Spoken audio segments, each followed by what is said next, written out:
Talked to John Shimkus, congressman, about it yesterday, and he said it was going to take him a while. They were there till the early morning hours. Fox News Radio's Jared Halpern's been covering this story today. Jared, what time did they finally get done with this markup?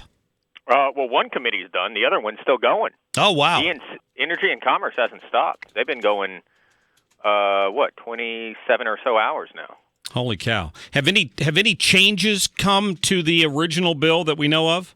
Not that I would see as significant, and that's, I think, where we're at. So we just came back from a news conference with Speaker Ryan, who literally rolled up his sleeves and walked the press through a 22-minute PowerPoint presentation on this approach to repealing and replacing the Affordable Care Act. And he talked about it in pretty take-it-or-leave-it terms. He didn't use that phrase, but he did say this is a binary choice.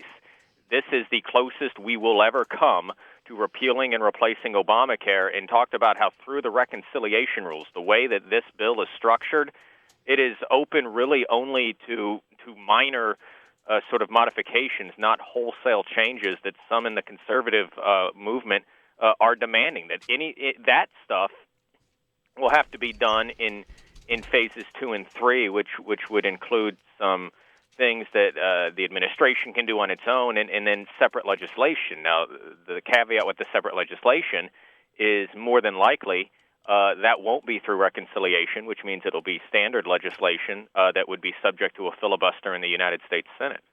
Yeah, I watched 60 votes, in other words. I watched Ryan's news conference, almost all of it. The professor was in session. No kidding. I mean, he had a PowerPoint, and he had his sleeves rolled up. I thought he was going to. The only thing that would have made that better for me is, one, it's a beautiful day, so class outside would have been nice, and maybe a tweed jacket. Do professors still wear tweed? Or am I dating? I don't know. They very well probably do, with the little patch on the elbow there. Yeah, nothing wrong I can with see that. Ryan, I thought Ryan, you're right. He was professor-like as he went through this. He didn't appear to be working from any notes. I mean, when people say he's a policy wonk, he knew this stuff backwards and forward. Yeah. No, he was in his comfort zone. But listen, think about who this audience was. Yes, this was his weekly news conference, so this was directed at the media. But make no mistake, this was a closing argument for many of these conservatives who still say that this bill doesn't do enough, doesn't go far enough, doesn't meet the demands that they have, by using this pretty stark language, right? Saying point blank multiple times, this is it. This is the closest we're going to get to repealing and replacing Obamacare. This is what we have run on for 7 years, describing it as a binary choice. So again, didn't say take it or leave it, but really laying out the case for why this legislation does what it does, why it can't go beyond that, why they can't add things like having the ability to sell across state lines just yet, why some of the other insurance reforms that people want to see have to be done through the administrative process, not through the legislative process.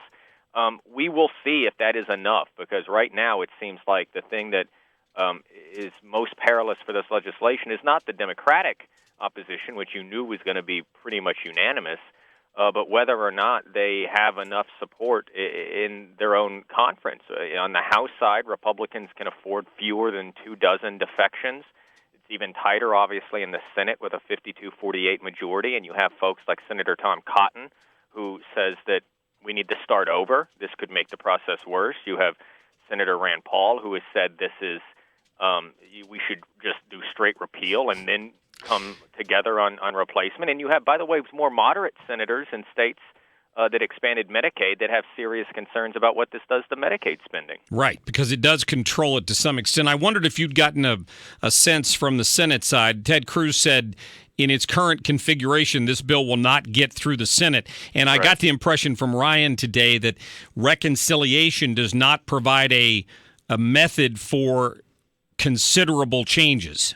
It doesn't, because reconciliation is a budget bill, right? And so because of that, you're kind of limited in sort of the scope of what legislation can do. I mean, I don't want to get too in the weeds, but I think the easiest way to think about it is it sort of has to do with taxing and spending, right? Mm-hmm. So some of these other major changes that people are looking for, that some conservatives have called for, would have to be separate legislation. And the example that's used over and over again is, Republicans have long said that they want to have some sort of mechanism in place where people can buy insurance across state lines, right, that can't be part of reconciliation according to the Republican drafters of this bill. Some other ideas that have been put forward, I think, include changes to how small businesses can sort of pull together. Again, that's sort of beyond the scope of what reconciliation would allow. And so the pitch here from the White House and Mike Pence, the vice president, is basically going to be living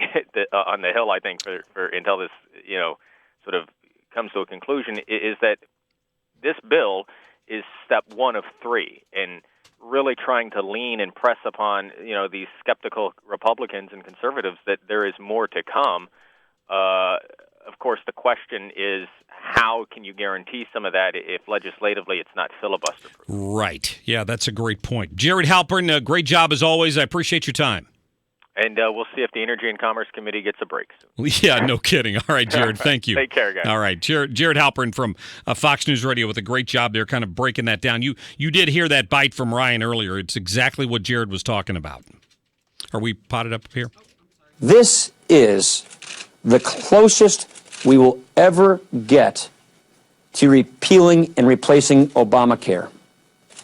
The time is here. The time is now. This is the moment.